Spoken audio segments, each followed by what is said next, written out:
चलो बच्चों, एक जबरदस्त टॉपिक खत्म करेंगे अपन आज। इंडियन कॉन्ट्रैक्ट एक्ट का, दैट इज कॉजी कॉन्ट्रैक्ट। कौन सा टॉपिक है बेटा? Quasi contract. अब टाइप्स ऑफ कॉन्ट्रैक्ट में जब बेसिक चालू हुआ था तो मैंने आपको टाइप्स ऑफ कॉन्ट्रैक्ट में valid contract, invalid contracts, void contracts, void agreement, voidable contract, voidable agreement, quasi contract, tacit contract, ये सब पढ़ाया था। और कॉजी में मैंने क्लियरली ये बात कहा था आपको कि ये वो कॉन्ट्रैक्ट है जो ना ऑफर से बनता है ना एक्सेप्टेंस से बनता है। इसमें एक नॉर्मल कॉन्ट्रैक्ट के एसेंशियल एलिमेंट्स नहीं होते हैं। क्या बोला मैंने? फॉजी कॉन्ट्रैक्ट में एक नॉर्मल वैलिड कॉन्ट्रैक्ट के एसेंशियल्स नहीं होते हैं, ऑफर एक्सेप्ट कंसिडरेशन। ये जो कॉन्ट्रैक्ट है, ये इसलिए कॉन्ट्रैक्ट बोला जाता है क्योंकि ये एनफोर्सेबल है by law. By law, it is enforceable by law. Law कहता है, कानून कहता है कि हमने तुम पर एक ड्यूटी इम्पोज्ड की है। क्या इम्पोज की है बेटा? ड्यूटी।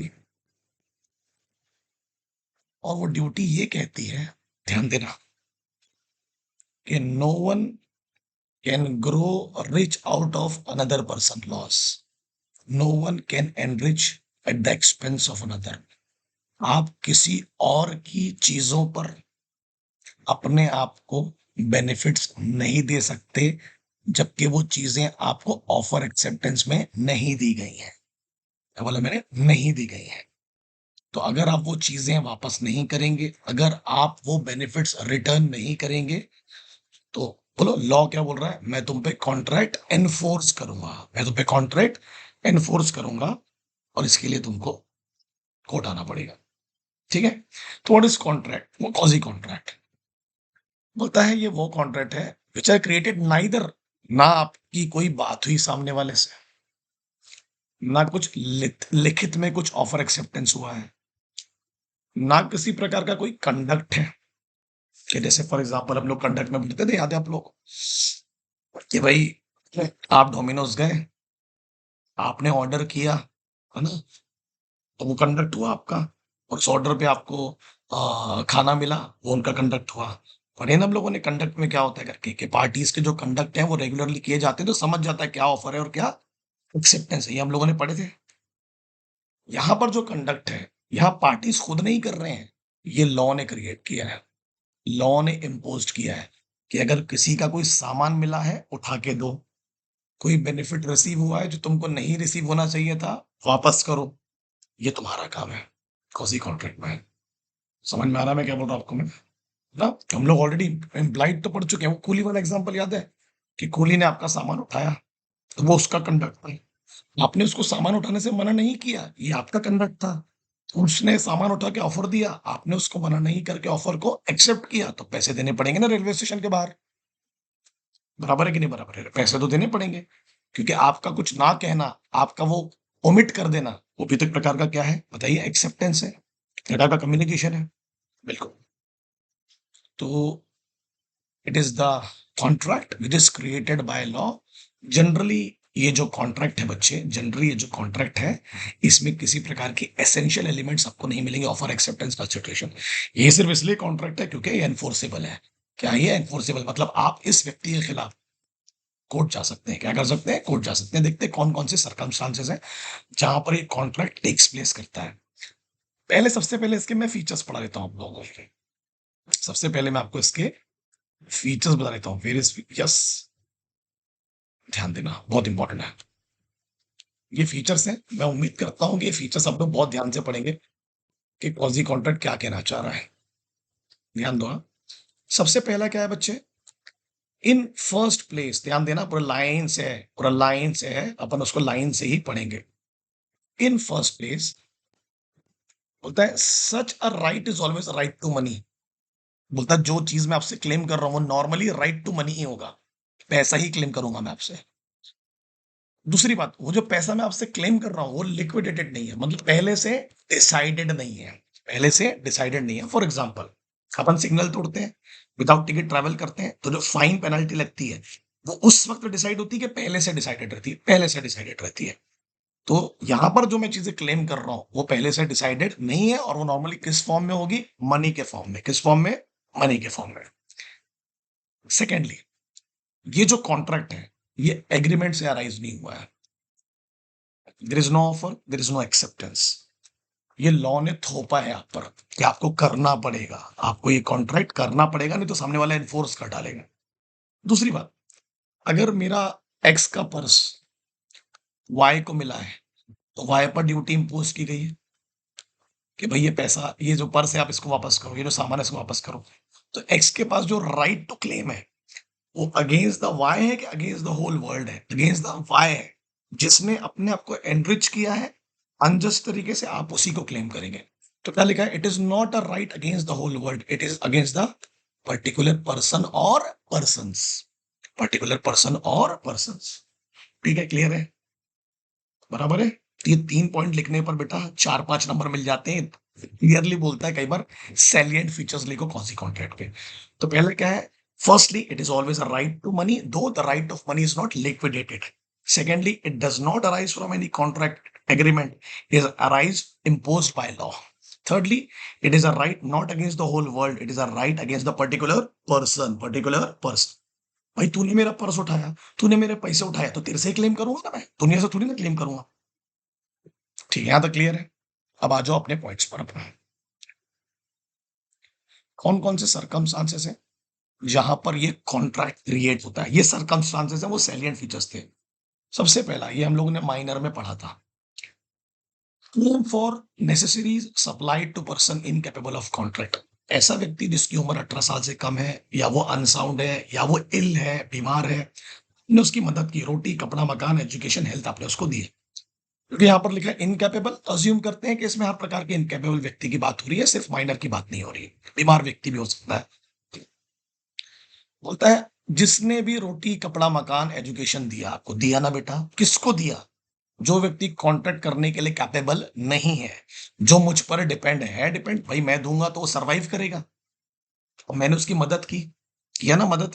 तो कानून कहता है, सुनना पूरी बात, जिस व्यक्ति की आपने हेल्प की है, there is no offer, there is no acceptance. अगर आपको वो पैसे रिकवर करने हैं जो काय में सर्च किया आपने, नेसेसरीज में, काय में, वो आप उसकी प्रॉपर्टी से रिकवर कर सकते हैं। और सर अगर उसके पास प्रॉपर्टी नहीं है तो भूल जाओ, फिर प्रॉपर्टी नहीं है तो भूल जाओ, प्रॉपर्टी है तो प्लीज रिकवर कर सकते हैं। बट सिर्फ क्या सप्लाई करना है? नेसेसरीज। बीमार है तो दवाई, बच्चा है तो एजुकेशन, हेल्थ, इसके अलावा कुछ नहीं। लग्जरी दी है, भूल जाना, फिर तो कहीं से भी रिकवर नहीं कर पाओगे। ए सप्लाई, अभी लुनेटिक, लुनेटिक बीमार आदमी, थोड़ा मेंटली डिस्टर्ब, नेसेसरीज दिया उसने, तो रियम्बर्स कर सकता है कि भाई मैंने आप पे खर्च किया है, आपकी प्रॉपर्टी से अगर मिल जाएगा तो बढ़िया हो जाएगा। तो यहाँ पर जो बी पर, यहाँ पर जो बी पर जो यहाँ पर लाइबिलिटी डाली जा रही है, ये बी ने खुद एक्सेप्ट किया है कि लॉ बोल रहा है? लॉ बोल रहा है। लॉ इसलिए ऐसा बोल रहा है बेटा क्योंकि क्या होता है, फिर लोग इसका फायदा उठाते हैं, लोग ऐसी चीजों का फायदा उठाते हैं। तो लॉ बोल रहा है तू खुद तो परफॉर्म नहीं करेगा कॉन्ट्रैक्ट, बट तेरे पास प्रॉपर्टी होगी ना, वहां से पैसा दे दे, अगर होगी तो। फिर क्या लिखा है? A supply the wife and children of B, वो भी लुनेटिक है, बट उसके बच्चों, बीवी बच्चों को उसने घर, रोटी, कपड़ा, मकान प्रोवाइड किया उनकी कंडीशन ऑफ लाइफ के हिसाब से। तो A is entitled to reimburse from B's property. भाई तेरे बीवी बच्चों के पास जो भी तेरी प्रॉपर्टी होगी वहां से रिकवर कर सकता हूँ ना? बिल्कुल कर सकते हो।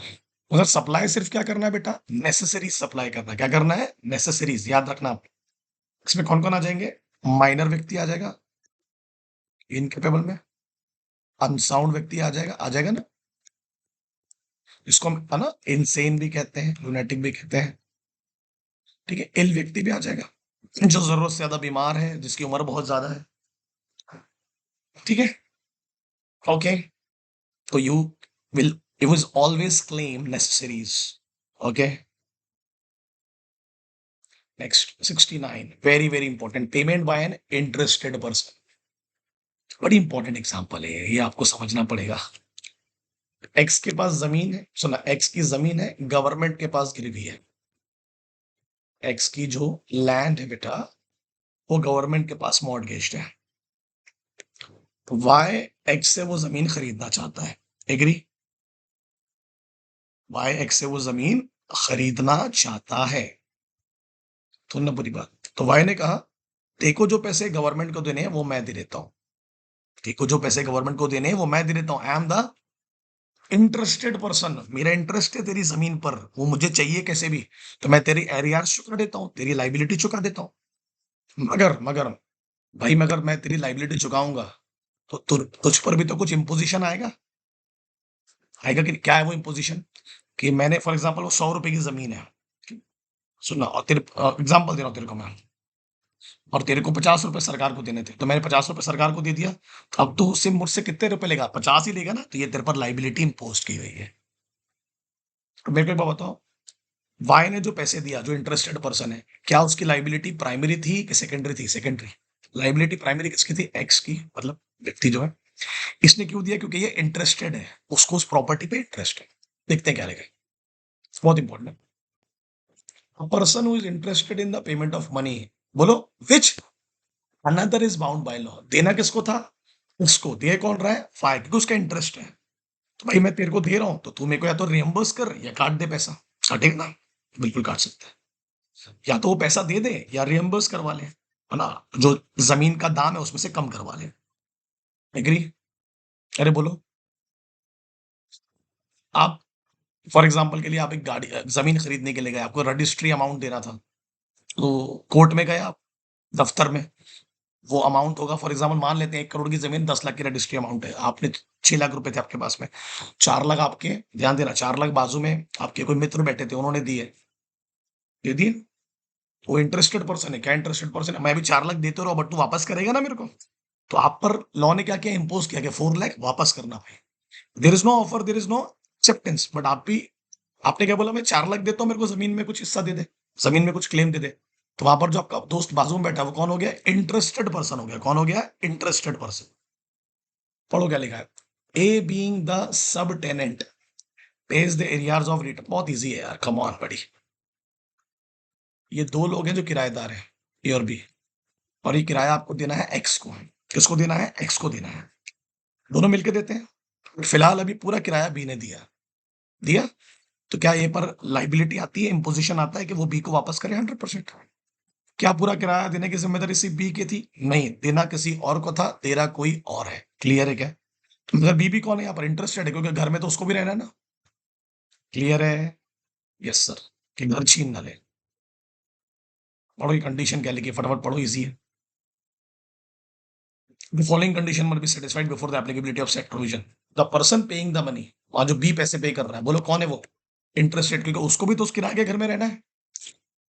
तो वो ए के लिए पे कर रहा है कि अपने लिए भी पे कर रहा है? अपने लिए भी पे कर रहा है सर, उसको भी तो उस घर पे रहना है, उसको भी तो उस रूम में रहना है, उसकी भी तो पढ़ाई लिखाई चल रही है। और उसने मर्जी से नहीं दिया, मजबूरी में दिया है। एग्री? मर्जी से नहीं दिया, मजबूरी में दिया, बाद में वो ए से रिकवर करेगा, तो ए पर क्या आएगा? कॉजी कॉन्ट्रैक्ट। क्या आएगा? कॉजी कॉन्ट्रैक्ट। सही है। तो जो सब टीनेंट था, दूसरा टीनेंट था, वो कौन सा पर्सन था? इंटरेस्टेड पर्सन था, क्योंकि वो क्या प्रोटेक्ट करना चाह रहा था? अपने अधिकार। तो क्या पे किया उसने? Liability of another person, liability of another person. Clear है? अरे बोलो। बाकी गवर्नमेंट वाला एग्जांपल मैंने आपको ऊपर दे दिया, लीज वाला एग्जांपल, ठीक है। Obligation of a person enjoying benefits of non gratitude act. Gratitude का मतलब होता है लव एंड अफेक्शन। बाजू वाले अंकल हैं, अब उन्होंने मुझसे बोला, बेटा आपकी गाड़ी चाहिए, 2 दिन चला सकता है। अंकल कोई बात है क्या? आप आपसे थोड़ी ना पैसे लूंगा मैं, है ना? आप स्टूडेंट्स हैं, तो आपका कोई दोस्त बोलता है, यार एक पेन देना, पेंसिल देना, एक किताब देना, तेरी गाड़ी देना, है ना? तो ये सब चीजें अगर वो आपसे यूज करता है, तो वो ग्रेटिट्यूड है कि नॉन ग्रेटिट्यूड एक्शन है? ग्रेटिट्यूड है, उसे पैसे थोड़ा लूंगा अपने दोस्त से, यार मेरे पेन के, पेंसिल के, समझ रहा है ना? यहाँ क्या बोल रहा है? भैया मैंने जो तुम्हारे लिए एक्शन किए वो नॉन ग्रेटिट्यूड है। क्या है? नॉन ग्रेटिट्यूड है। मेरे को पैसा चाहिए, पहले एग्जांपल पढ़ते हैं, फिर अपन जाके कंडीशन पढ़ेंगे। के एक गवर्नमेंट सर्वेंट है, compulsory retired by the government, उसको कंपल्सरी रिटायर्ड कर दिया सरकार ने। उसने एक याचिका, रिट पिटीशन फाइल किया, और जो सरकार का ऑर्डर था उसके खिलाफ रोक लगाई, कोर्ट का इंजंक्शन मतलब रोक लगाए। सुनना बुरी बात, उसको वापस अपॉइंट किया गया, उसको सैलरी पे की, but was given no work. Appoint किया गया, सैलरी दी गई, बट उसको काम नहीं दिया गया। इन द मीन टाइम सरकार उसी के खिलाफ अपील में चली गई। Appeal was decided in favour of the government. सही है। अब मुझे बताओ, उसको रिटायर्ड किए, उसको बोले भैया आप छोड़ दीजिए, जगह खाली करिए, बहुत हो गया, आपका कंपल्सरी रिटायर्ड है, होगी गवर्नमेंट की कोई पॉलिसीज होगी यार। वो गया किसके पास में? कोर्ट के पास में। कोर्ट को बोला रुको रुको रुको रुको, इनको बोलो कि मेरे को अभी रिटायर्ड ना करें, गलत तरीके से रिटायर्ड किया। तो कोर्ट ने इंजंक्शन लाया, स्टे ऑर्डर लगाया। बोले, और कोर्ट ने बोला इसको दोबारा अपॉइंट करो, और जब तक केस चलता है तब तक क्या आप इसको सैलरी भी पे करो, बट काम मत दो। काम नहीं भी करेगा तो चलेगा। मगर उसी बीच में सरकार कहाँ चले गई अपील करने के लिए? कोर्ट में। और किसके फेवर में जजमेंट आया? गवर्नमेंट के। तो मेरे को बताओ, ये जो इसको अपॉइंट करने के बाद जो सैलरी दी जा रही थी, ये प्यार मोहब्बत में दी जा रही थी क्या? नहीं नहीं, ये नॉन ग्रेटिट्यूड था। भैया ये पैसा सरकार का खर्चा है, और सरकार ये तुमसे क्या करेगी बताओ? रियम्बर्स करेगी। क्या करेगी? रियम्बर, वापस लेगी। बोलेगी वापस दे। अब सुनना मेरी पूरी बात। सरकार ने जो किया, जो act the he had done the act, सरकार ने जो उसकी हेल्प की, वो मर्जी से की कि लॉफुली की? सर कानून ने कहा उसको। प्यार मोहब्बत में किया? नहीं नहीं सर, प्यार मोहब्बत में नहीं था। और अदर पर्सन ने क्या एंजॉय किया? उसके बेनिफिट। कहाँ काम मिल रहा था उसको? वो तो खाली पुकट बैठ के सैलरी एंजॉय कर रहा था। एग्री? तो बोलता है जिस व्यक्ति ने बेनिफिट्स के मजे लिया है, एंजॉय किया है, कौन से एक्ट के? नॉन ग्रेटिट्यूड एक्ट के, वो उस पैसे को वापस करे, वो उस बेनिफिट्स को वापस करे, अगर उसके फेवर में जजमेंट नहीं आए। कंडीशन देखा आपने? वो एक्ट कैसे किया आपने? लॉफुली। जैसे अब सरकार योजनाएं निकालती है, और योजनाओं में जो पैसे देती है गरीब लोगों को, वो ग्रेटिट्यूड में आता है, वो सरकार पैसे वापस नहीं लेती है। ठीक है। यहाँ ग्रेटिट्यूड नहीं था भाई, बिल्कुल भी नहीं था। क्लियर हो गया?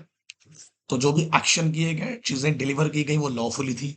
उसमें ग्रैटिट्यूड बिल्कुल भी नहीं था। किसी ने कहा इसलिए मैं कर रहा हूं, कोर्ट ने कहा, कानून ने कहा, और आपने उस बेनिफिट्स को क्या किया? एंजॉय।